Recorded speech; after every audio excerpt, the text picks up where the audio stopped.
अच्युतं केशवं रामनारायणं कृष्णदामोदरं वासुदेवं हरिं श्रीधरं माधवं गोपिकावल्लभं जानकीनायकं रामचन्द्रं भजे अच्युतं केशवं सत्यभामाधवं माधवं श्रीधरं राधिका राधितं इन्दिरामन्दिरं चेतसा सुन्दरं देवकी नन्दनं नन्दजं सन्ददे.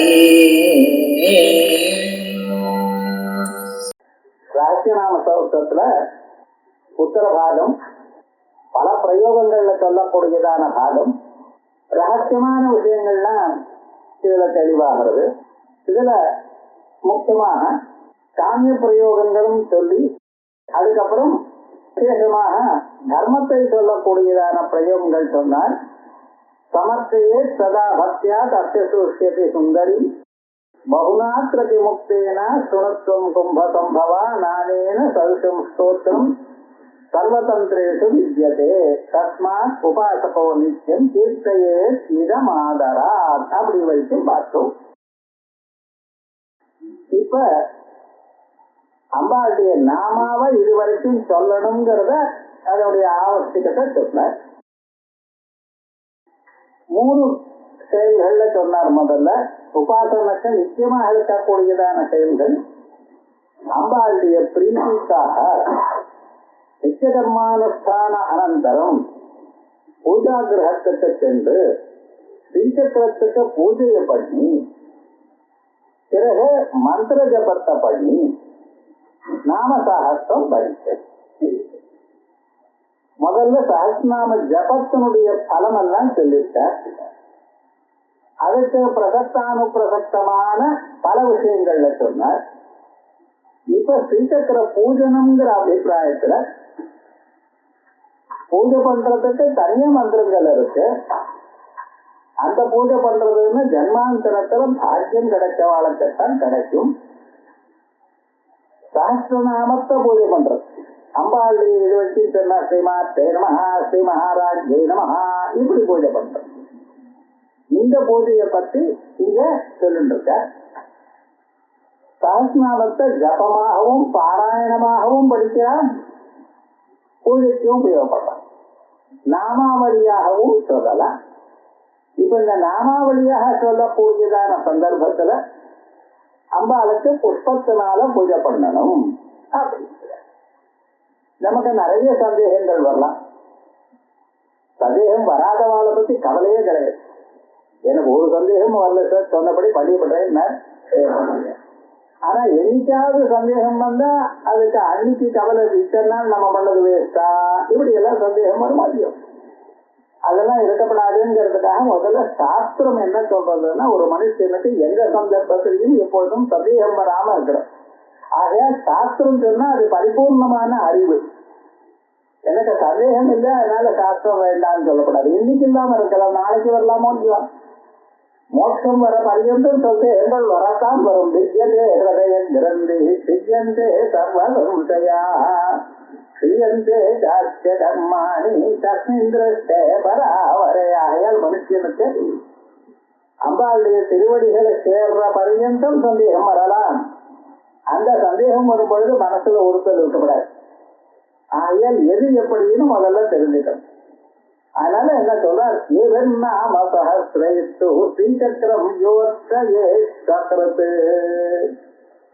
இந்த சஹஸ்ரநாமங்கள்னால அம்பாளுடைய திருவடிக்கு பூஜை பண்றது, ஸ்ரீசக்கரத்துல பூஜை பண்றது.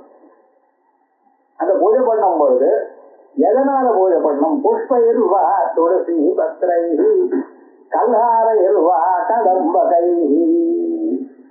புஷ்பங்கள்னால தாமரையினால பூஜை பண்ணலாம், துளசி பத்திர புஷ்பங்கள்னால பூஜை பண்ணலாம், கல்ஹார புஷ்பம் கதம்ப புஷ்பம் இப்படிப்பட்டதான புஷ்பங்கள்னால பூஜை பண்ணலாம்.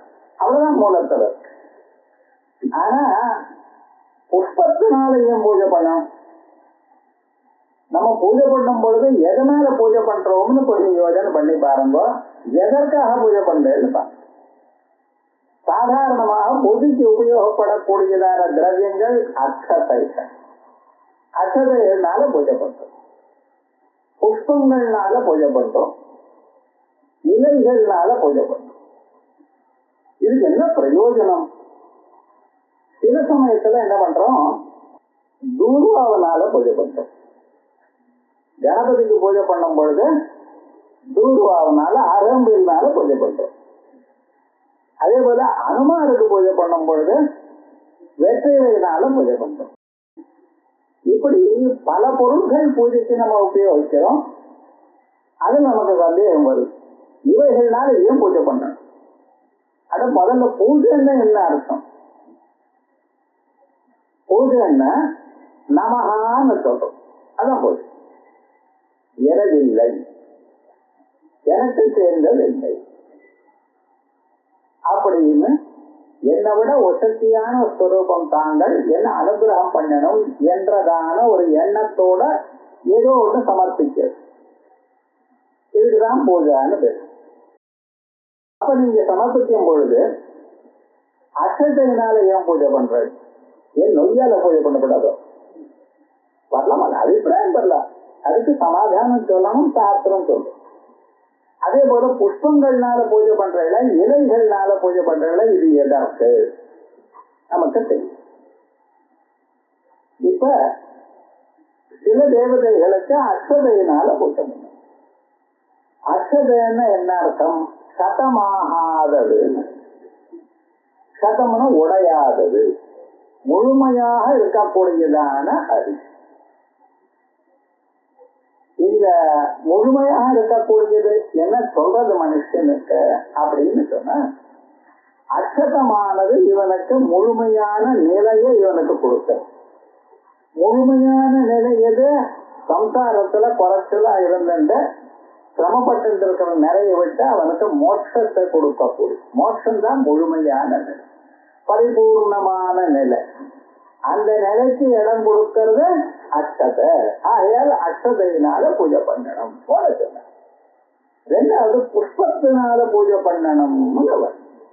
புஷ்பத்தினால பூஜை பண்றதுங்கிறது அனாதிகாலமா பண்ணிட்டு இருக்கோம். இந்த புஷ்பங்கள்னால ஏன் பூஜை பண்ணணும்?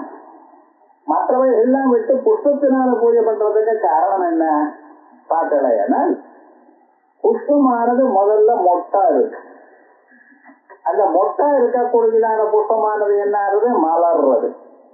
அதே மாதிரியே உங்களுடைய மனசும் மொட்டைத்தான் இருக்கு, மலர்ல. ஏன் அப்படி சொல்றேன்னு, அது பரிபூர்ணமாக எல்லா திசையும் இல்லையே. ஒவ்வொருத்தரும் ஒவ்வொரு அம்சத்துல தானே இருக்கா. சில பேருக்கு பணத்துல ஆசை இருக்கு, சில பேருக்கு புகழ்ல ஆசை இருக்கு, சில பேருக்கு வேற எதிரியோ ஆசை இருக்கு. இப்படித்தான பதவியில சில பேருக்கு ஆசை. இப்படி ஒவ்வொரு டைரக்ஷன்ல தான் இருக்கா. எல்லாம் வேணும்னு யாரும் கேட்கலையே. ஆகையால் அவளுடைய மனப்பான்மை ஒரு குறுகின நிலையில தான் இருக்கு சாதாரண மனுஷனுக்கு. அப்படி இல்லாமல் அவனுடைய மனசு பூர்ணமா மலரணும். மலரணும்னு என்ன பண்ணணும்னா, மலரக்கூடியதான பதார்த்தத்தை கொடுக்கும். மலரக்கூடியதான பதார்த்தம் எது அப்படின்னா புஷ்பம் தான். ஆகையால் புஷ்பத்தை பூஜை பண்ணுங்கன்னு சொன்ன. புஷ்பத்துல பூஜை பண்றதுன்னு காரணம் என்ன? உங்க மனசானது அல்லது உங்க இதயமானது மலரணும். இது உபனிஷத்துல பத்மகோச பிரதீகாசம் ஹிருதயஞ்சாப்யதோ முகம் அப்படிங்கிற அம்சத்துல இருக்கு. நம்ம மனசு தாமரை மொட்டு மாதிரி கீழ் நோக்கி தொங்கிட்டு இருக்கான்.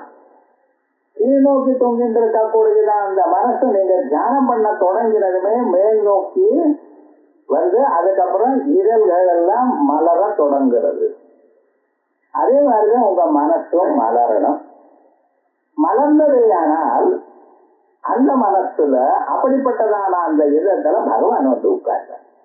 மொட்டை இருந்ததுன்னா உட்கார மாட்டேன். அது மலர்ந்திருக்கும்.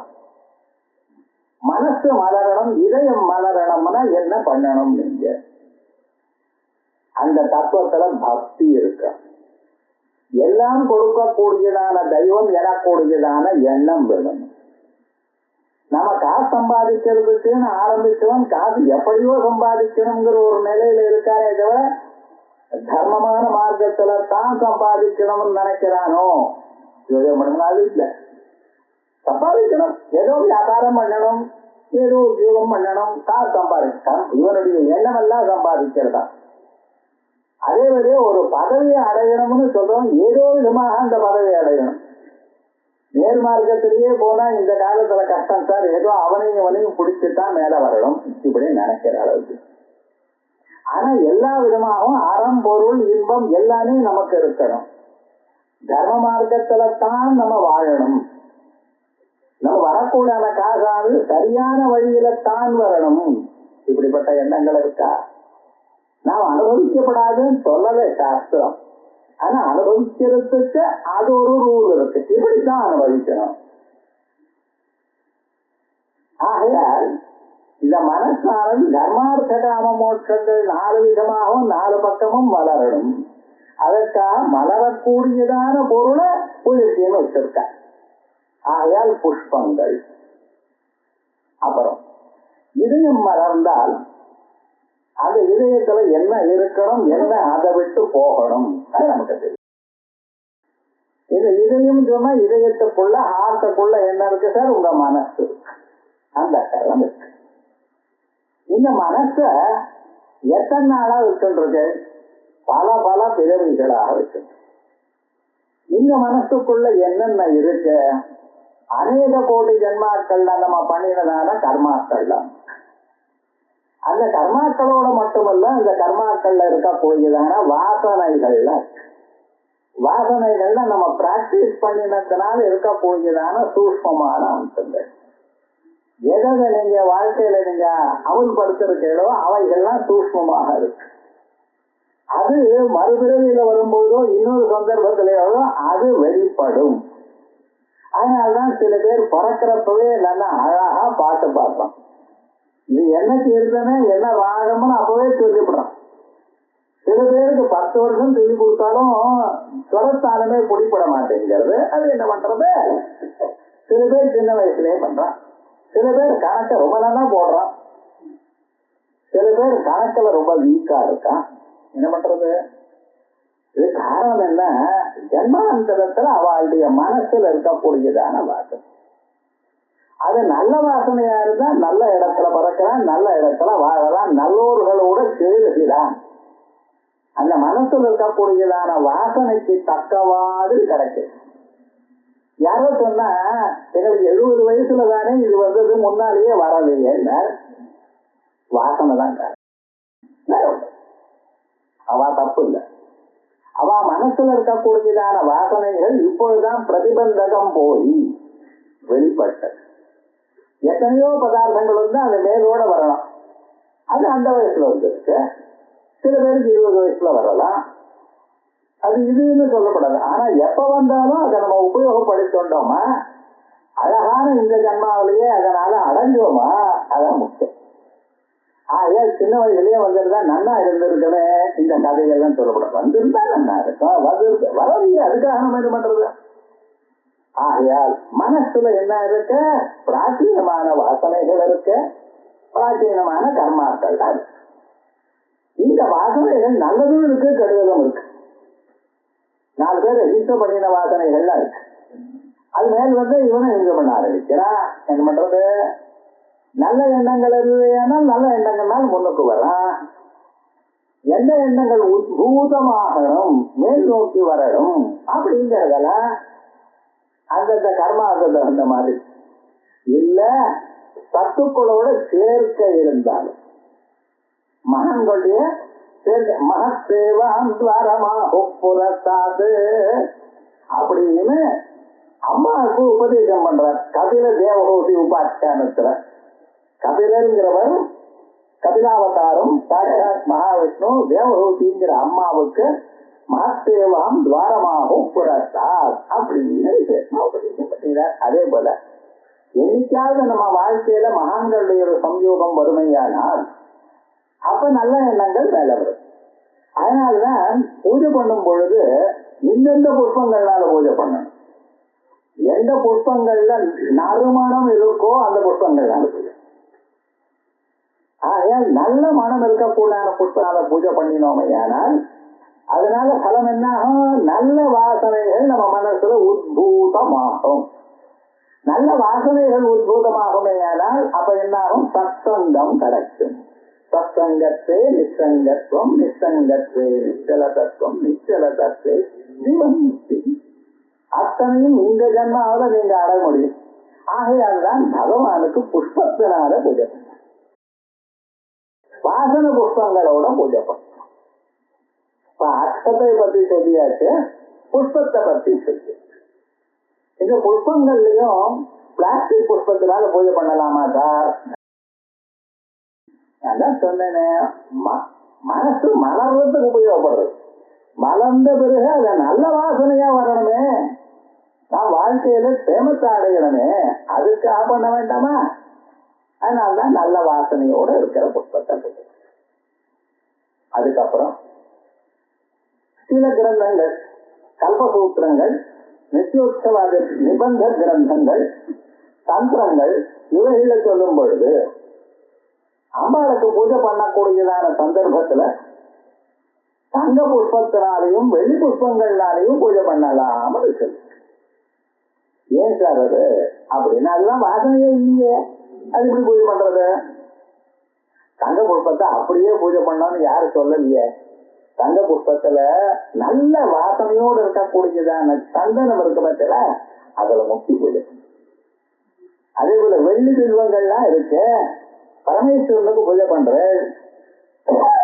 அந்த வெள்ளி பில்வத்தை நல்ல சந்தனத்துல தோச்சு அது பூஜை. கெட்டு போயிடுவேன் சார் பில்வம்னா என்ன பண்றதுன்னா, அது அடுத்த நாள் எடுத்து நல்லா தேய்ச்சு மறுபடியும் அது பூஜை. இது ரொம்ப விசேஷம்னு சொல்றது. தஸ்மாத்துவர்ணம் ஹிரண்யம் அப்படின்னு வேதங்கள்லாம் சொல்லும். இந்த சுவர்ணம் நல்ல வர்ணத்தோட கூடியது. வர்ணம்னா கலர்னு அர்த்தம்.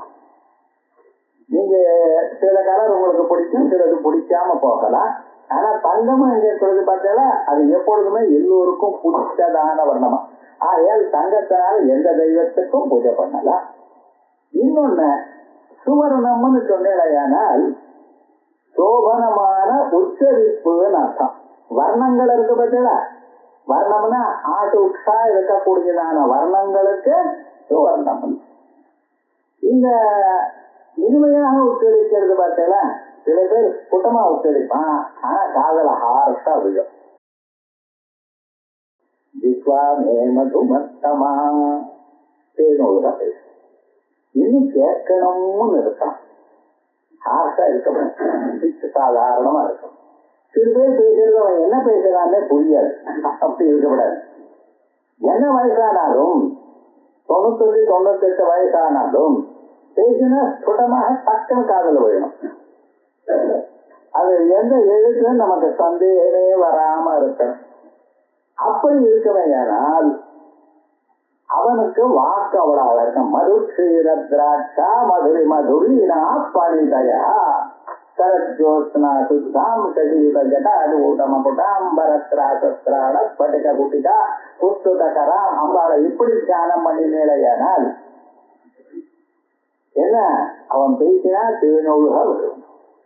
மது க்ஷீர திராட்சா, திராட்சா பழம் சாப்பிடுற மாதிரி திராட்சா பழமாந்து வாயில போட்டுன்னா தானா கழிவுமா இல்லையா?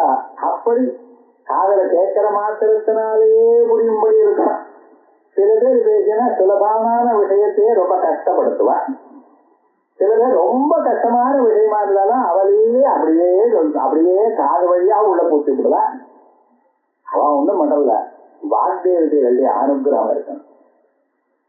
ஆகையால் அதற்காகத்தான் சுவர்ணம்ங்கிறது. தங்கத்தினால போயின்னா அம்பாள் தங்கம் உலகம் முழுக்க இருக்க தங்கத்தையே சுத்தி பண்ணினாத்தான் அம்பாள். ஆகையால் நீங்க ஏதோ கொஞ்சம் தங்கத்தை கொடுத்துட்டீங்கிறதுக்காக இல்லை. லோகத்துல ஜனங்கள் அந்த தங்கத்தையும் ஆபரணத்தையும் போடுறால சில சமயத்துல இது எப்படி எங்காவது இவ்வளவு தங்கம் இருக்கிற காட்டிக்கிறதா கூட இருக்கு. அப்படி இருக்கக்கூடாது. பக்தி தான் முக்கியம்.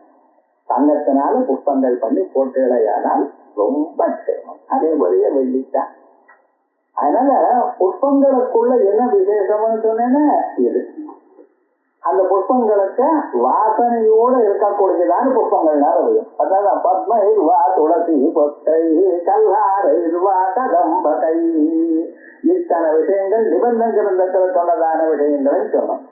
இப்ப அக்ஷதையானது ஒரு நாளும் அழிவில்லாமல் இருக்க, அழிவில்லாத மோட்சத்தை கொடுக்கறதுக்காக அக்ஷதைகள். அதுல சோபனாட்சதைகள், சோபனாட்சதை மஞ்சள கலந்ததான அட்சதைகள். வெறும் அட்சத்தை போடக்கூடாது, வெறும் அரிசியை போடக்கூடாது, அது வேற இருக்கும். இங்க என்ன பூஜை பண்ணனா சோபனாட்சதைகள், குங்குமத்தோட கலந்ததான அட்சதைகளும் மஞ்சளோட கலந்ததான அட்சதைகளும். அது எதற்காக? இவனுக்கு சேமத்தை கொடுத்து சாஸ்வதமான ஒரு பலமானது இவனுக்கு கிடைக்கணும் என்பதற்காக அட்சதைகள். அதே போல புஷ்பங்கள் இப்ப இருக்கிற நிலையை விட உங்க மனசானது இதயம் மலர்ந்து அதுக்குள்ள பகவானுடைய பொறுப்பாதங்கள் உங்க மனசுலயே நிக்கணும். இந்த ஜென்மாவில அதை மாற்றணும். தாதாபி ஸ்புரது சாம்பு தாசாம்பி ஸ்புரதாபி மமாப்தியவஸ்தா எஸ்யாம் குரோச்சரண பங்கஜமேவ லட்சம். இந்த ஜென்மாவில கண்ணை மூடினதுமே அந்த குரு பாதங்கள் நம்ம மனசுல இருக்கா போல தோணும். அதெல்லாம் எதனால வரும்? தாவர புஷ்பங்கள்னாலையும் மற்ற புஷ்பங்கள்னாலையும் பூஜை பண்றதுனால. இப்போ புஷ்பத்தை பத்தி பேசிவிட்டேன். இவர் என்ன பண்றார்? துளசி புஷ்பை அப்படிங்க. துளசி புஷ்பம் இல்லையேன்னு அவன் என்ன பண்றது? இருக்கு. சாதாரணமா நீங்க பாக்குறதுதான் துளசி தளங்கள் தான் பாக்குறேன். துளசி தளங்கள்னால மகாவிஷ்ணுவுக்கு பூஜை பண்ணினா இஷ்டம், ராமனுக்கு இஷ்ட பூஜை பண்ணினா இஷ்டம். அம்பாளுக்கு துளசி புஷ்பங்கள், அந்த மஞ்சள் கொத்தா இருக்கும் பார்த்தல, அதனாலதான் பூஜை பண்ணணும். சாஸ்நாமத்தை பூஜை பண்ணும்போது துளசி மஞ்சரிகள்னால அந்த கொத்து, அதனால பூஜை பண்ணணும். இப்ப நமக்கு ஒரு சந்தேகம் வருது, பூஜை பண்றோம் இலைகள்னாலையும் பூஜை பண்றோமே. எந்த இலைகள்? தவனம், மருவம், மருவக்கம்னு சொல்ற சமஸ்கிருதத்துல, தமிழ்ல மருவம்ங்கிறார். துளசி இதழ்கள், வில்வங்கள், இவைகளாலும் பூஜை பண்றோம். அதை விட இன்னொன்னு ஏகத்தீன்னு, அது வரலட்சுமி விரத தண்ணிக்கு மட்டும் தாழம் பூங்குற. தாழம் பூவுல பூஜை பண்றீங்களா இலையில பூஜை பண்றீங்களோ தெரியும். அது இலையா பூஜை புஷ்பமா ஒண்ணும் புரியல. ஆனா அன்னைக்கு ஒரு நாள் தான் சார் தாழம் பூவுக்கு ஒரு மயில் ஜாஸ்தியா இருக்கு. அவன் 100 ரூபாங்கிறான், பரவாயில்லைன்னு வாங்குற. மீதி நாள் அதை கிட்ட போறா போறதில்ல. அதுவும் என்னடா ரெண்டு பக்கத்துலயும் கூறா இருக்கு. கொஞ்சம் ஏமாந்தேன்னா கையை அறுத்தவிடும். ஆனாலும் அந்த கேட்டீங்க ரொம்ப விசேஷமா இருக்க மனுஷாளுக்கு இருக்கு. இந்த இலைகள்னால ஏன் பூஜை பண்ற கொஞ்சம் தெரிஞ்சுக்கணும். நம்ம சாதாரணமாக உபயோகப்படுத்தக்கூடியதான இலைகள்ல அதுக்கு ஒரு விசேஷம் என்னன்னு பார்க்கணும். இலைகள்ல பூஜை பண்றோமோ இல்லையோ, அதுல முதல்ல உபயோகப்படுத்தக்கூடியதான எல்லாம் என்ன தெரியுமா? நான் வாழை இலை, எல்லாத்துக்கும் வாழை இலை யூஸ் பண்றோம். மற்ற இலையில இல்லாதான ஒரு தர்மம், வாழை இலையில மட்டும் இருக்கக்கூடியதான தர்மம், அதை நீங்க பார்க்கணும். என்னதுன்னு அது முதல்ல ரவுண்டா சுத்திட்டு வருது. பிறக்கிறப்ப எப்படி வருது? ரவுண்டா சுத்திட்டு தான் வரும். அது நல்லா வளர்ந்த பிறகு தானா விசரி. அதே மாதிரி உங்க மனசு வரும். அதுக்காகத்தான் வாழை இலை. பூர்ண கும்பத்துக்கு முன்னால கீழே வாழை இலை போடணும் அப்படிங்கிற. ஆகாரத்துக்கும் வாழை இலை. ஆகார சுத்தௌ சத்வசுத்தே சத்வசுத்தௌ திருடாமதி. என் மனசு நல்ல வழியில இருக்கணும், திருடமா இருக்கணும். சில பேர் ரொம்ப பக்தியோட இருப்பா. ஆனா பக்தி என்னன்னா 2 நாள் நிற்கும். சாஸ்திரமா கத்துக்கிறேன்னு வருவா. பாவம் ஏதோ பக்தியா கேட்கிற அளவுனாச்சு. ஸ்ரீமாதான்னு ஒரு நாமாவை சொல்லியாச்சு. ஸ்ரீ மகாராஜுக்கு மோட்சம் அடைஞ்சாச்சவங்க. சொல்றவருக்கு மோட்சம் வரணும் நிற்பம் தான் இருக்கான். கேட்கிறவங்களுக்கு வரலாமோ இல்லையோ நடார். அதுக்கப்புறம் வரல. என்னடா சொன்னார்? காரிய ரீதி ஆயிடுது, இதனால பிரயோஜனம் இல்லை. விவகாரம் என்னன்னா அப்படி அந்த பக்திங்கிறது டெம்பரரியா இருக்கக்கூடாது. அது நல்லா மலர்ந்து விஸ்தாரமாக சாஸ்வதமாக இருக்கணும். சாஸ்வதமாக இருக்கணும்னு நம்ம என்ன பண்ணணும்? அந்த வாழை இலையை உபயோகப்படுத்தணும். இப்ப சொன்னேன்னு இந்த வாழை இலையில ஏன் சாப்பிடுறது? வாழை இலை சாப்பிடுறதுக்கு காரணம் இதுதான். இதெல்லாம் எங்க இருக்க? தந்திரராஜ தந்திரத்திலையும் மனோரமா வியாக்கியானத்திலையும் விஸ்தாரமா இருக்கு. எங்க பாஸ்கர் ராயர் அவருக்கு ரொம்ப வேண்டியதான கிரந்தம் தந்திரராஜ கிரந்தம். அதனால அதுலதான் அப்படி வாழை இலையானது பிறக்கும் போதே ரவுண்டா பிறந்து அதுக்கப்புறம் விஸ்திருத்தம் ஆகும். அதே ஒரு சில இலைகள் இந்த பாதம் இலைன்னு ஒண்ணு இருக்கு. அதை தையல் இலையாக படிச்சு போடுவான். அதுவும் அப்படிதான் ஒரு மாதிரி இருக்கும். அதுக்கப்புறம் நன்னா மலரும். ஆகையால் இந்த இலைகள் எல்லாம் பூஜை பண்ணலாம்.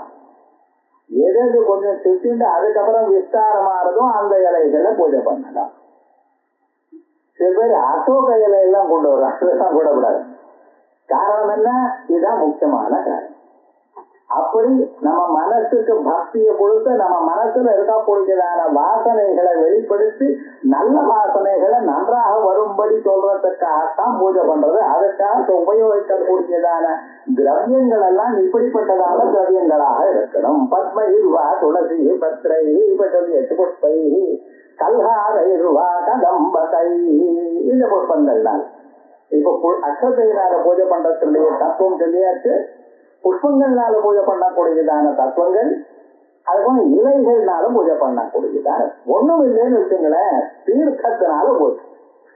ஒவ்வொரு டிராப் தீர்க்கத்தை விட்டுட்டா இருக்க வேண்டியது. ஏன் இப்படி சொல்றேன்?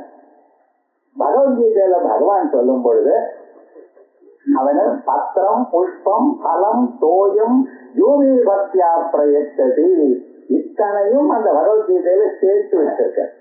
பகவானுக்கு இலையை கொடுத்தாலும் போரும், புஷ்பத்தை கொடுத்தாலும் போரும், பழத்தை கொடுத்தாலும் போரும். பழமானது பக்குவ தசையில சொல்லு. நான் இந்த பழம் மாதிரி பரிபக்குவமாகணும் எனக்கூடியதான பிரார்த்தனையை சொல்லக்கூடியது பழம். அதுக்கப்புறம் தோயம் ஜலம். ஒருத்தர் சொன்னார் பத்திரம் புஷ்பம் பலம் தோயம்னு கேட்டும் கொண்டார். பத்திரம் புஷ்பம்னா இலையாகவும் புஷ்பமாகவும் ரெண்டும் கருதப்படுகிறது. அது என்ன கருது? இந்த கேட்டத்தையும் சொன்ன தாழம்பூவா தாளம் எழுதலாம். அதே போலயே பலம் தோயம் தேங்கால இருக்கக்கூடியதான இளநீர் இருக்கு பார்த்தீங்களா, அந்த ஜலமானது ஜலமாகவும் கருதலாம், பழரசமாகவும் கருதலாம். அதனால பத்திரம் புஷ்பம் பரந்தோயம் இதுவாவது அதுவாது அப்படின்னு வியாக்கியானம் பண்ண இருக்கட்டும். ஆனா இவைகள் ஏதாவது பகவானுக்கு கொடுக்கறதுக்கு காரணம் என்ன? இதுதான். அதுல ஜலத்தை கொடுக்கறதுக்கு காரணம் என்ன அப்படின்னு கேட்கலாம். நீங்க சலிலஜே கோத்ரஷ்டாத்வைதோ பவதி சுத்தி சொல்றது. தீர்த்தத்தை பகவானுக்கு நம்ம கொடுத்தோமையானால் அத்வைதாத்ம ஞானம் வருமா? என்ன யதா சுத்தம் சுத்தே சித்தராது இவ பவதி ஏவம் முனேர் விஜானத ஆத்மா பவதி கௌதமா அப்படின்னு உபநிஷத்துல சுத்தமான ஜலத்துல சுத்தமான ஜலத்தை சேர்த்தேன்னா அது எப்படி சுத்தமான ஜலமா அங்கி உள்ளதோ எங்கி நிற்கிறதோ அதே போல பகவானுக்கு சுத்தமான பகவானுக்கு இந்த சுத்தமான ஜலத்தை தீர்த்தத்தை நம்ம கொடுத்தோமையான நம்ம மனசு பரிசுத்தமாகும். பகவானுடைய ஸ்வரூபத்தை நம்ம அடையலாம். இத்தனை விஷயமும் பகவானுக்கு நீங்க கொடுக்கக்கூடியதான பதார்த்தங்கள்ல இது வரைக்கும். இப்ப பகவானுக்கு நாம என்னென்ன கொடுக்கணும் அப்படிங்கிற ஒரு ஸ்வரூபத்தை சொன்னோம். ஆனால் இவைகள்லாம் கடைசியில உங்களுக்கு எங்க வந்து நிற்கும் அப்படின்னு பார்த்தீர்களானால் எல்லாமே உங்க மனசு நீங்க பூஜை பண்ணக்கூடியதான பதார்த்தங்கள் எல்லாமே உங்க மனசுல பக்தியை உறுதி பண்றதுக்காகத்தான். அந்த பக்தி சாஸ்வதமாக உங்க மனசுல ரெண்டு போயிடுதையானால் யாரு எதை சொன்னாலும் அசையாததான ஒரு பக்தி உங்க மனசுல ரெண்டு போயிடுதையானால் இந்த ஜன்மாவிலேயே ஞானம் இல்லை. ஞானம் கஷ்டம் இல்லை. குருமுகமாக சாஸ்திரத்தை வாசிச்சா தானா வந்துருங்க, ஓடி வந்துடும், சந்தேகம் இல்லை. உங்களுக்கு வேண்டியது திருடமான விஸ்வாசம். குருவாக்கியத்திலையும் பகவானிடத்திலையும் நம்பிக்கை இருக்கமையானால் நிச்சயமாக உங்களுக்கு வந்துடும். ஆகையால் இப்படிப்பட்டதான நிலை இருக்கிறவாளால தான் சாஸ்திரத்தை அறிய முடியும். பிரணந்தும் ஸ்தோத்தும் வா கதம் அகிருத புண்ணிய பிரபவதி. புண்ணியம் பண்ணாதனால எப்படி இது முடியும்? கண்ணியது உன் புகழ், கற்பகம் உன் நாமம், கேட்டது குருமுகமாக கேட்டது உன்னுடைய நாமத்தை, கசிந்து பக்தி பணையது உன் பாதாம்புஜத்தை. பகவானுடைய பாதாம்புஜம் உங்க மனசுல திருடமாக நிக்கணும், அதை பார்க்கணும். பகலிரவா வண்ணி நன்னியது உன்னை உணர்ந்தோர் பக்தி. உங்களோட உங்களை உபாசனம் பண்ணக்கூடியதான மகான்கள் இருக்கால அவளோட சேர்ந்து இருக்க. இவைகளை எப்படி வரும்? நான் முன் செய்த புண்ணியமே. ஜன்மாந்தரத்துல புண்ணியம் பண்ணிருக்குன்னா அப்பதான் இது வறுமை தர ஒண்ணு கிடைக்கும். இந்த ஜன்மால இப்ப ஆரம்பிச்சோம்னா நமக்குதான் எல்லா பிராணிகளோட மனுஷனுக்கு தான் நிறைய பிரதிபந்தகம் இருக்கு. கல்யாணம் பண்றவரு ஒருத்தருக்கு பக்தி ஜாஸ்தியா இருக்கு, இன்னொருத்தர் பக்தியே இல்லை. எனக்கு இதுல நம்பிக்கை இல்லைங்கிற நம்பிக்கை இல்லைன்னா உன் பாட்டுக்கு நீ இரு, நான் பாட்டுக்கு கிடையாது, என் வழிக்கு நீ வர. ரெண்டு பக்கம் இழுத்தா என்ன ஆச்சுன்னா ரெண்டு பேரும் ரெண்டை இழுத்தா அது ரெண்டா ஒன்னா சேர்றதுங்கிறது ஜென்மாந்தர பாக்கியம். அதே போலயே பக்கத்துல இருக்கிறவா எல்லோரும் பார்த்தேனால் நம்மளை ஏதோ விதமா பார்ப்பான். அதனால இந்த உலகத்துல நம்ம இருக்கணும், நல்ல வழியில வரணும், அமையணும்னா அது அம்பாளுடைய ஒரு பக்தி வேணும், அம்பாளுடைய அனுகிரகம் வேணும். ஆகையால் ஜன்மாந்தரத்திலே பாக்கியம் பண்ண தவிர வரும். ஆகையால் இப்ப சொல்றார் ஏடி நாம சாஸ்திரடி ஏடி இவைகள்னால. இவைகள்னால என்ன? ஸ்ரீமாதாவில இருந்து ஆரம்பிச்சு லலிதாம்பிகா வரைக்கும். ஸ்ரீமாதான்னு என்ன சொன்ன? உலகத்தை எல்லாம் பெற்றவள், படைத்தவள். பூமி ஏழையும் பூத்தவளையேன்னு சொன்ன பார்த்தா அதே விதமாக 16 புவனங்களையும் உண்டு பண்ணினவள். இங்கிருந்து ஆரம்பிச்சு உலகத்தை படைச்சாச்சு, அவ பாட்டுக்கு ஆனந்தமா இருக்க. லலிதாங்கிற ஒரு பதத்துக்கு என்ன அர்த்தம்? லலிதான்னு சொன்னா சர்வதா சர்வகாலமும் ஆனந்தமா இருக்கிறவள், சந்தோஷமா இருக்கிறவள், மனநிறைவா இருக்கிறவள். லாலநாத் லலிதேத்யாஹு, லாலநாத் கொஞ்சம் சந்தோஷமா ஆனந்தமா இருக்கணும். எல்லாரும் அப்படித்தான் இருக்கணும். ஏன்னா கஷ்டங்களுக்கு எங்க முடிவு? யாருக்கு கஷ்டம் இல்ல? எல்லோருக்கும். இந்திரனுக்கு கஷ்டம் இல்லையோ, அக்னி பகவானுக்கு கஷ்டம் இல்லையோ, எல்லோருக்கும் தான் இருக்கு. ஆகையால் சில தினங்க அப்புறப்படுத்திட்டு சந்தோஷமா மன நிறைவா இந்த ஜன்மால நமக்கு பகவான் இவ்வளவு கொடுத்திருக்காரேன்னு ஒரு சந்தோஷத்தோட இருக்கணும். ஆகையா அப்படி காட்டின ஸ்வரூபம் லலிதாம்பிகா. ஆகையால் ஸ்ரீமாதாவில இருந்து ஆரம்பிச்சு லலிதாம்பிகாவோட முடிகிறது நாமாக்கள். இந்த நாமாக்களை 6 நாமாக்களை நாம சகஸ்ரயிஸ்து 1000 நாமாக்களால் தான் சொல்லணும். ஆயிரக்கணக்கான நாமாக்கள் ஆயிரங்களிலால் அப்படின்னு. இது ஆயிரங்களினால் மறுபடியும் அதுல பகவச்சனம் இருக்கு. 1000 நாமாக்கள்னாலும் சொல்லணும். நாமாக்கள் ஆயிரங்களினான்னு சொன்ன திரும்பி சொல்றாரு இவர். ஏவர் நாம சஹஸ்ரயிஸ்தோ சாஸ்திர வார்த்த மதிப்பு. சஹஸ்ரநாமனான்னு சொல்ல வேண்டியிருக்க நாம சஹஸ்ரயிஸ்தோன்னு திரும்பி சொல்லியிருக்கார். பகுவச்சனம் நாம் நாம் பிரத்யேகம் கரணத்வத்யோதனாய. ஒவ்வொரு நாமாவுக்கும் தனித்தனியாக பூஜை பண்ணணும். இதனால லட்ச பூஜாதௌ புனராவருத்தி ஜ்வனனாஞ்சா, லட்சார்ச்சனை பண்ணணும். சில பேருக்கு முடியாது, கோடி அர்ச்சனை பண்ணணும். இதெல்லாம் பண்ணலாமா? நிச்சயமா பண்ண.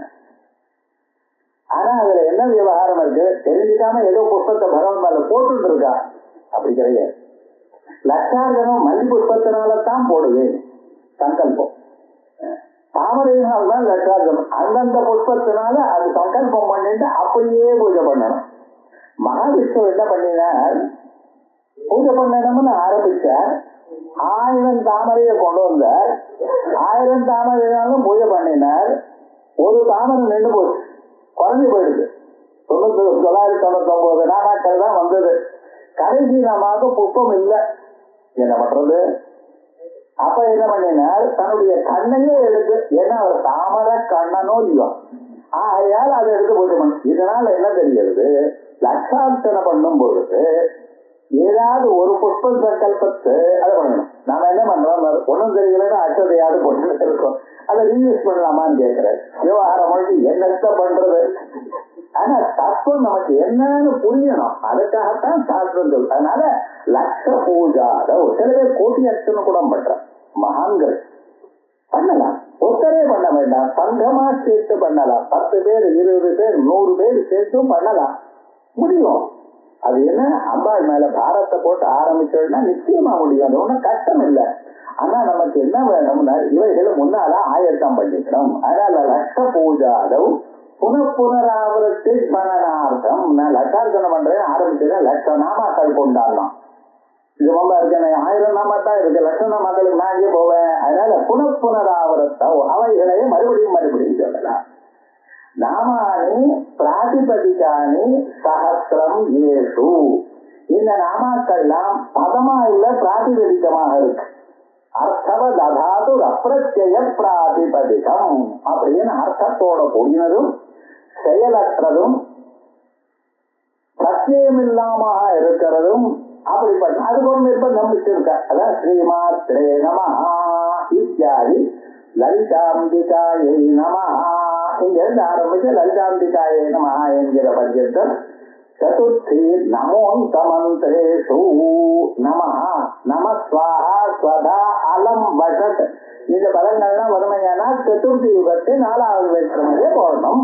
அதுக்காக இத்தியந்தேஷு சதுர்த்தி நமோந்தமந்திரேஷு. பாஸ்கராயர் பாக்கியம் என்னன்னா வியாக்கரணம் தெரிஞ்சிருக்கணும், நியாயம் தெரிஞ்சிருக்கணும், மீமாம்சை தெரிஞ்சிருக்கணும், அப்பதான் புரியுது. அதான் சதுர்த்தி நமோந்தமந்திரேஷு தைஹி நாமசஹஸ்ரைஹி இதுவா. இந்த நாமசஹஸ்ரங்கள்னால பூஜை பண்ணணும். சம்பிரதாயாச்ச புஷ்ப பிரக்ஷேப ஆவருத்தி. சம்பிரதாயமா புஷ்பத்தை போடுகிறோம். இந்த புஷ்பத்தை கூடும் பொழுது பிரக்ஷேபம். பிரக்ஷேபம் புஷ்பத்தை எப்படி பூஜை பண்றது? முதல்ல பூஜைன்றதுன்னு பகவானுக்கு என்ன சமர்ப்பிக்கிறது பார்க்க. உலகத்துல எதை நீங்க கொடுத்தாலும் அது அம்பாளுடைய பொருளை அம்பாளுக்கு கொடுத்தா போல ஆகும். ஏன்னா உலகம் உள்ள அம்பாள் சிருஷ்டிச்சிருத்தானே, எல்லாத்தையும் அம்பாள் சிருஷ்டிச்சிருக்கா. ஜட பதார்த்தத்தையும் அம்பாள் சிருஷ்டிச்சிருக்கா, சேதன பதார்த்தத்தையும் அம்பாள் தான் வந்திருக்கா, அம்பாளாகத்தான் இருக்கும். அதனால நீங்க புதுசா கொடுக்கறதுக்கு ஒன்றுமே கிடையாது. ஆத்மன ஆகாசம் பூதா ஆகாசாத் வாயோ வாயோரக்னிய அக்னேராப அப்ய பிருதிவி பிருதிவ்யா ஓஷதயா ஓஷதீயோன்னம் அன்னாத் புருஷ. இங்க இருந்து ஆரம்பிச்சு பஞ்சபூதங்கள்ல ஆரம்பிச்சு பௌத்திகமான பதார்த்தங்களும் உங்க உடலை உட்பட அம்பாள் தான் சுத்தி பண்ணிடும். உலகத்தை அனுபவிப்பதற்காக உங்களுக்கு இருக்கக்கூடியதான புலன்களை அம்பாள் சுத்தி பண்ணிடும். இதனால பார்க்கக்கூடியதான பிரபஞ்சத்தை அம்பாள் சுத்தி பண்ணிடும்.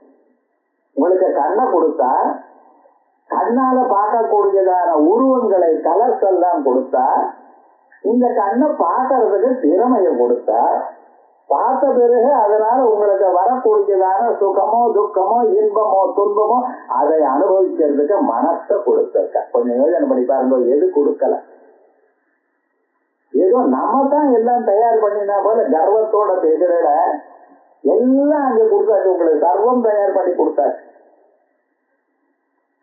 அப்படி கொடுத்திருக்க கூடியதான அந்த அம்பாள், அந்த அம்பாளுக்கு நீங்க என்ன கொடுக்க முடியும் உங்க வாழ்க்கையில? உங்க பர்சுல இருந்து எடுத்துட்டு ஒரு 1000 ரூபாய் உங்களுக்கு வச்சுக்கோன்னு கொடுத்தா உங்களுக்கு நிஜமா சந்தோஷமா? எங்காக கொடுத்திருக்கு. அதே போல அம்பாளுக்கு அம்பாள் சுத்தி பண்ண பதார்த்தத்தை கொடுத்தா என்ன லாபம்? நிஜமா அது சந்தோஷத்தை கொடுக்காது. ஆனா என்ன, இந்த பதார்த்தங்கள்லாம் நமதுன்னு சேர்த்து வச்சுட்டு இருக்கோம். காலம்பு வேணுமே சிராஷ்டமே முக்தாஷ்டமே அப்படின்னு எனக்கு எல்லாம் கொடு, அதை கொடு, இதை கொடு, மசூராஷ்டமே என்னென்னமோ கேட்கறோம். அஸ்மாத்தமே மிருத்திகாஷ்டமே கல்லை கொடுங்கோ, மண்ணை கொடுங்கோ. இப்ப மண்ணு ரொம்ப விலை ஜாஸ்தியா இருக்கு, அதனால விவகாரம் மண்ணை கொடுங்கோ. இன்னும் கொஞ்ச நாள் சிமெண்ட் சிமெண்ட் கேட்பாங்க. இவனுக்கு இன்னும் தெரியல, அது வேணும் இது வேணும், எது வேண்டாம்ங்கிற அபிப்பிராயமே இவனுக்கு கிடையாது. எல்லா பதார்த்தமும் தனக்கு வேணும் என கூடியதான எண்ணத்திலேயே இருக்கான். இது வேணாம்னு சொல்றதுக்காகத்தான் நமகான்னு சொல்லி பழகு. எனதில்லை, எனது சர்வமும் உனக்கு சேர்ந்து அம்பாளுக்கு சேர்ந்து.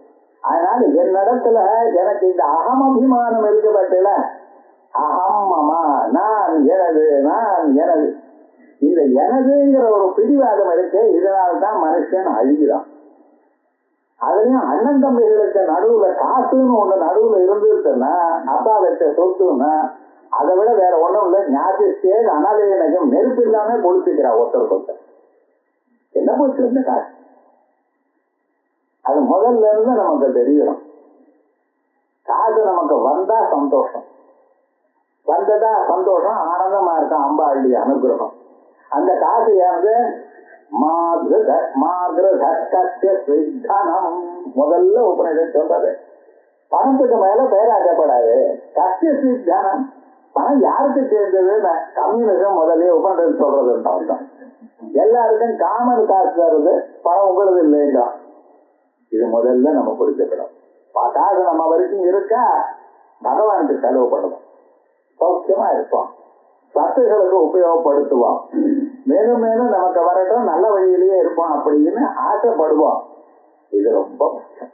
இது இருந்ததுனால் வாழ்க்கையில சீக்கிரமாக முன்னேறுவான். ஆகையால் இந்த புஷ்பத்தை ஆவருத்தி பிரக்ஷேபம்ங்கிறாருங்க. பிரக்ஷேபம்னு தூக்கி போடுவது. சில பேர் பூஜை பண்றதா இருந்தால் என்ன பண்றா? கிரிக்கெட் பால் போல் பண்றா போல அம்பாள் மேல பூஜை பண்றது.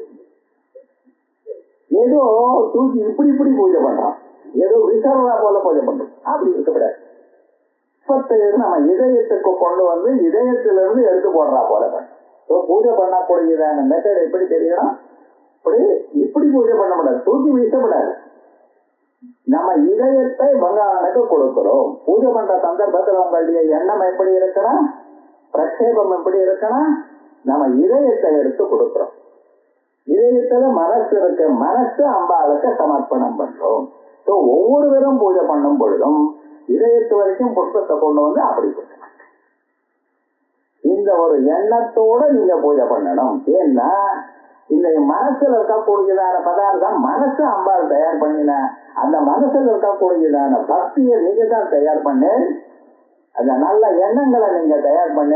அந்த நல்ல எண்ணங்களை தான் நறுமணமாக புஷ்ப வழியாக பூஜை பண்ணிட்டு இருக்கு. அதனால பிரக்ஷேபை இத்தியாதி லலிதாம்பிகாயே நமஹ ஈஸ்யந்தேஷு சதுர்த்தி நமோந்த மந்திரேஷு தயிர்நாமதாஹஸ்ரைர்வா இது சம்பிரதாயாச்ச புஷ்ப பிரக்ஷேப ஆவருத்தி தேன சதுர்லட்சணம் சதுர்பிரத்மாதத்தே இத்தியாதவ சமுச்சயோ மாபூத். புஷ்பங்கள்ல ஒவ்வொரு புஷ்பமா எடுத்து அம்பாளுக்கு பூஜை தாம் சதுர்பிராதத்தே அப்படிங்கிற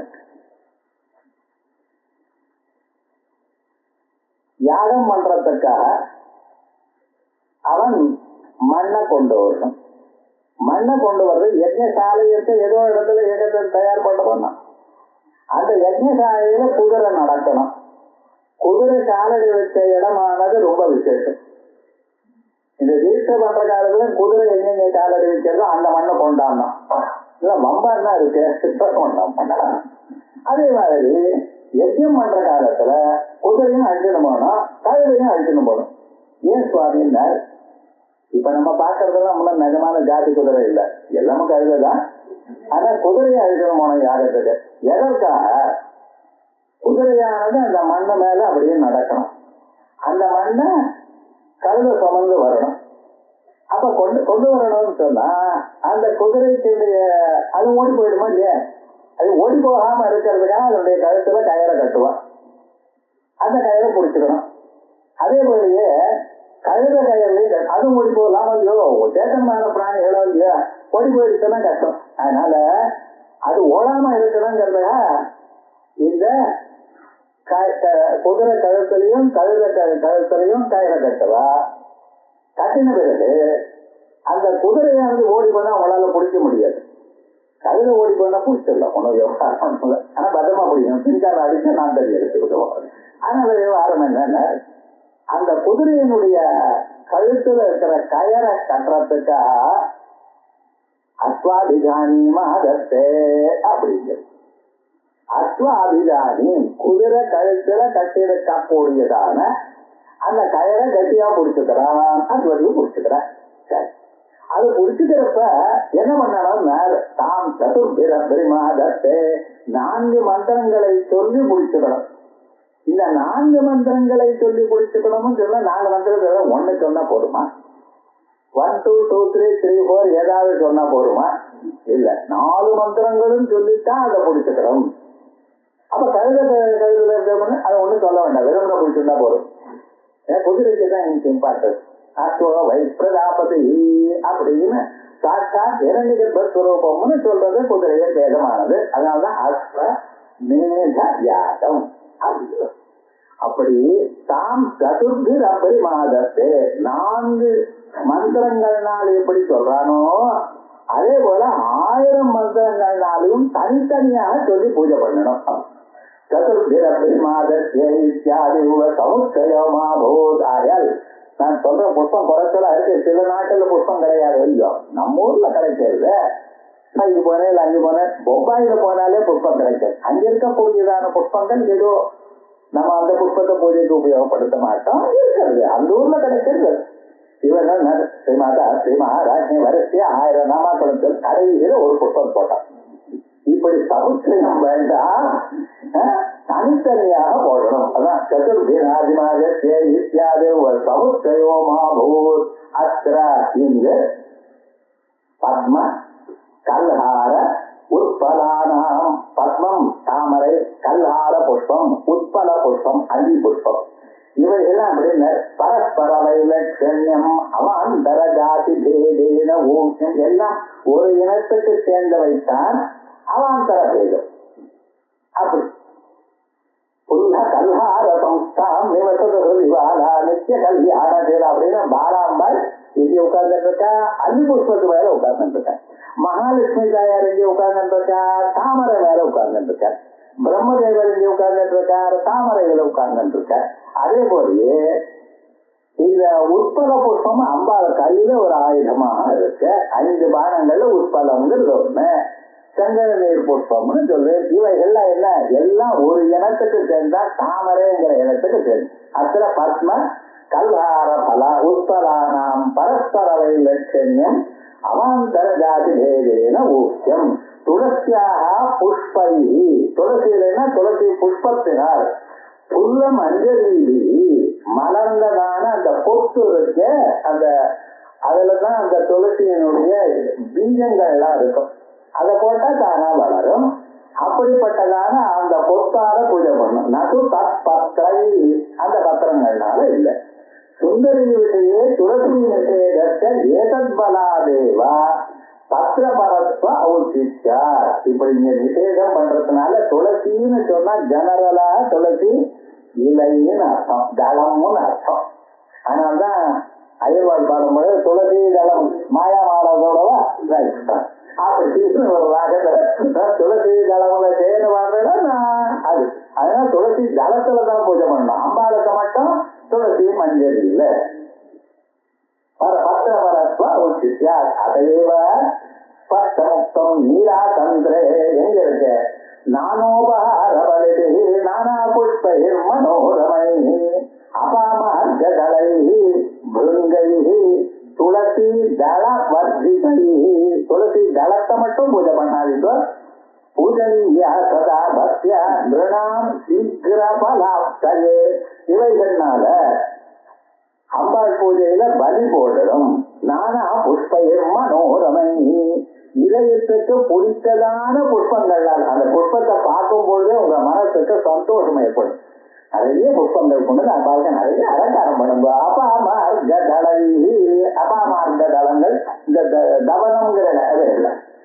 மிருங்கை துளசி தள வர்ஜிதை, துளசி தளம் மட்டும் வேண்டாம். பூஜனியா சதா பக்தியா நிருணாம் சீக்கிர பலாப்தயே. சீக்கிரமாக பலம் வரணும்னா இப்படி பூஜை பண்ணுங்க. எட்டு தத்ரைவ தேவி பூஜா சதா கஸ்தா ஜலஜை ஸ்தலஜை ரவி. தேவி பூஜையானது பிரசஸ்தமானது. எதனால, ஜலத்துல முளைச்சதான புஷ்பங்கள், இது தாமரை, இப்படி அல்லி, இவரெல்லாம் படைக்கிட்ட. ஸ்தலஜை ரவி மல்லி, இது ஜலத்துல பிறக்கிற மல்லி கொடியானது பூமியில வந்திருக்கு. அதே மாதிரியே ரோஸ், இது பூஜை பண்றாங்க சார். ரோஸுக்கு ஸ்தல பத்மம்னு சம்ஸ்கிருதத்துல. நம்ம தாமரைங்கிறோமோ, அந்த தாமரையானது பங்கஜம்னு. சேத்துல முளைத்தது தாமரை, பூமியில முளைத்தது ரோஸ். விவகாரம் முழுக்க அதே மாதிரி இருக்கா. அதாவது ஸ்தலஜம்னு இது. ஜலஜம்னு தாமரை, ஸ்தலஜம்னு ஜலஜான்னு பேர் வச்சிருக்கா. ஸ்தலஜான்னு தெரியாது விவகாரம் முழுக்க. வேற யாராவது வச்சிருப்பாங்க, நம்ம பார்ப்போம். ஸ்தலஜே ஜலஜே ஸ்தலஜே ரவி இந்த புஷ்பம் அந்த புஷ்பம் இல்லை சார், எந்த புஷ்பத்தினாலையும் பூஜை பண்ணல. ஆனால் பக்தி பக்தியோட இருக்கணும். அதனாலதான் அரளி புஷ்பத்தினால பூஜை பண்ணலாமான் கிடையாது. அரளி புஷ்பத்துக்கு வாசனை இல்லையும் தான், அது வாசனை இருக்காது. ஆனா அதுக்குள்ள சிஞ்சல்கம் இருக்க, சிஞ்சல்கம் இருந்தாலும் வாசனை இல்லாது. அது எப்படி உங்களுக்கு தெரியுங்கிறதா? அரளி புஷ்பத்துக்கு மேல இந்த பிருங்கம் உட்காராது, தேனி உட்காராது. போய் பார்க்க அதான் சொல்ற தத்திர நிஷித்தீகாரா பக்தி ஆவசியகத்துவனாய. எந்த புஷ்பம் போட்டாலும் என்ன வேணும் சுவாமி உங்களுக்கு? பக்தி வேணும். புஷ்பானாம் அப்பியலாபேது தத்பத்ரே சிவாம். ஊர்ல புஷ்பமே கிடைக்கல, நான் என்ன பண்றது? தத்பத்ரை அந்த மல்லி கிடைக்கல, புஷ்பமே கிடைக்கல, அந்த இலைகள்னால பூஜை பண்ணுங்க. அதே போலயே கவனத்தினாலையும் மருவத்தினாலையும் என்னால பூஜை. தத்பத்ரே சிவாம். இது காளி புராண வச்சனம். நித்திய கர்ம பரம். நித்திய கர்மாவுக்கு எந்த புஷ்பமாவது பூஜை பண்ணலாம். வேற கிடைக்கலன்னு என்ன பண்றத? இலைகள்னால பூஜை பண்ணணும். நீ எல்லா இலையும் பூஜை பண்ற, வெற்றிலை இலை பூஜை பண்ற, அனுமாருக்கு வெற்றிலையை தோற்றி பண்ற என்ன இருக்கு? என்னடா வெற்றியை கொடுத்தா அதனால வெற்றிலை அது தப்பது. அந்த வெற்றிலை இருக்க இலை தவிர ஒண்ணும் கிடையாது. வெற்று இலை, அது வேற ஒன்றும் கிடையாது. அது என்னைக்கு பூக்காது, என்னைக்கு மலராது, அதுல எந்த விதமான காயும் பிஞ்சும் பழமும் ஒண்ணு வராது. அதனால வெற்று இலை, அதான் வெற்றிலைன்னு ஆயிடுச்சு. அதை பண்ணினாலும் நான் பூஜை பண்றது, நான் பண்றதுக்கு தயாரானாரான் அனுமதி. எல்லாம் பரமேஸ்வரனுடைய அவதாரம் அவர். ஆகையால் அவன்னு சொன்னா, நீங்க எதை கொடுத்தாலும் பத்திரம் புஷ்பம் பலம் தோயும்னு சொன்ன பிரகாரமா பக்தி தத்வாமி மம தெய்வதம் ததிதரோ நாம்னாதி ராம்நாயகே. சுவாமின்னா யாரு? இங்க கபாலி தான் சுவாமி. என்ன சுவாமின்னா, அசாந்தி தியா விஜயன்னு நான் பூஜை பண்ணுகிறேன் எனக்கூடியதான எண்ணத்தினால பூஜை பண்ணினா என்ன லோகேஸ்வர பதவியை கொடுத்தாரு. விஜயானீதி தயா விக்கிரன்னு புஷ்பம் விக்கிரன்னு அஸ்மிகிருதோ மன்மத. மன்மதனும் புஷ்பம் தான் போட்டான் பரமேஸ்வரன் மேல. அரவிந்த மசோகஞ்ச சூதஞ்ச நவமல்லிகா நீரோத்பலஞ்ச பஞ்சஞ்சே பஞ்சபாணச்ச தாயகான தாமர புஷ்பத்தினால அடிச்சான், அசோக புஷ்பத்தினால அடிச்சான். அது இப்படி ரொம்ப சின்னதா இருக்கும். மாம்பூல அடிச்சான், மல்லி முட்டனால அடிச்சான். பரமேஸ்வரன் என்ன பண்ண? சுவாமி புஷ்பங்கள் போட்டா என்ன பண்ணணும்? அனுகிரகம் பண்ணணுமா? மூணாவது கலக்க இருந்தா பக்தி உட்குறதோ மன்மத. ஏண்டா அவன் புஷ்பம் போட்டான் இல்லப்பா, அவனுடைய இன்டென்ஷன் என்ன அடிக்கணும்னா, அதனால எரிச்சு விட்டார். சாதாரண புஷ்பம், வாசனை இல்லாத புஷ்பம் போட்டாலும் என் மேல அஸ்வாமிதிரம் நான் பூஜை பண்றேன்னு எனக்கூடியதான எண்ணத்துல பூஜை பண்ணேன்னா சகல ஐஸ்வர்யத்தையும் வீழ்ச்சி கொடுப்பாராம் பரமேஸ்வர். அப்படி இந்த கபாலிய வைபவம் இவ்வளவு. அப்படி அவர்னா எங்க சுவாமி? அப்படி அம்பாள் சிவாம். இது காளி புராண வச்சனம். நித்திய கர்ம பரம். தினந்தோறும் எனக்கு தாமர புஷ்பம் கிடைக்கலையா, அந்த புஷ்பம் கிடைக்கலையே அப்படின்னு அழுது இருக்காதீங்க. எது கிடைச்சா அது போடுங்க. அம்பாள் அம்பாள் சந்தோஷம். ஆனா வேற என்ன? பக்தி காமிய கர்மணிது. முடியலைன்னா முடியாது. ஆனா காமிய கர்மா நீங்க பண்றது இந்த பலத்துக்காக நான் இது பண்றேன் என்கிற இடத்துல பிரதிநித்திய பாவத்தை கட்டாதிகரண சித்தத்வா. காமிய கர்மாக்களில் பிரதிநிதி இல்லை என்கிறது மீமாம்சா சாஸ்திரத்துல 6வது அத்தியாயத்துல தீர்மானம் பண்ணியிருக்கோம். ஏன்னா கர்மாக்களை பண்றதெல்லாம் இப்படி பண்ணணுமா அப்படி பண்ணணும், தர்மசாஸ்திரத்துல இந்த சூக்ஷ்மமா அந்த சூக்ஷ்மா, இதெல்லாம் மீமாம்சா சாஸ்திரம் வாசிச்சா சரி. ஆகையால் 6ஆம் அத்தியாயத்தில் சொல்லியிருக்கு காமிய கர்மணி பிரதிநித்திய பாவத்தை கட்டாதிகரண சித்தத்வா. சுந்தரி விஷயே அம்பாளம் இடத்துல திரிபுர சுந்தரி விஷயே துளசி நிஷேதத்தை ஏதத்பலாதேவ பத்திர பரத்வ ஔசித்யா பத்திராந்தர பரம்பா. அதனால துளசி தளத்தினால பூஜை பண்ண வேண்டாம், என்ன வேற பத்திரங்கள்னாலும் போதும். பத்மாதென்று சுசதுருஷத்வா பூரணாய கல்ஹாராதீனாம் கிரகணம் இருக்கிறது. ஒரு தாமரையினால பூஜை பண்ணவும் நினைச்சு ஒரு 800 தாமரை தான் கிடைச்சிருக்கு, 200 தாமரை கிடைக்கல, என்ன பண்ற சார்? நீதான் ஆரம்பிச்சதுன்னா ஒரே பூஜையில பண்ணணும்னு சொல்லியிருக்கல. அப்படியா? கவலைப்படாதீங்க, அதுக்கு பதிலா கல்ஹாரத்தை வச்சுக்கலாம், அள்ளி புஷ்பத்தை வச்சுக்கலாம்.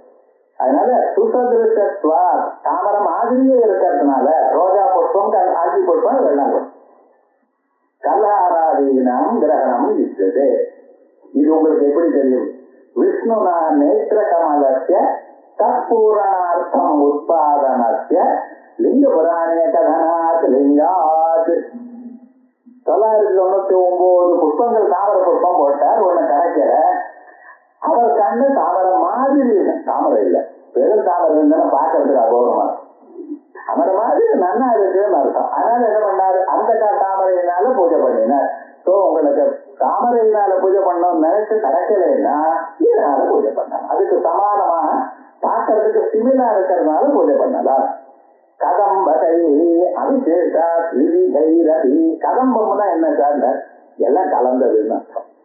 ஆனா எல்லாம் கலந்தத்தினாலையும் பூஜை பண்ணலாம். நித்திய கர்மாவில சாமி கர்மாவில ஒரே ரகமாகத்தான். இப்படி சொல்க சம்பகை ஜாதி கொசுமை மல்லிகா கரவீரகை உத்பதைர் பில்வபத்ரைர்வா குந்தகேசரபாடலை அப்படின்னு மேல வருது. இதை அடுத்த புதன் வேண்டிய அற்புதமா பார்ப்போம். ஹரி ஓ.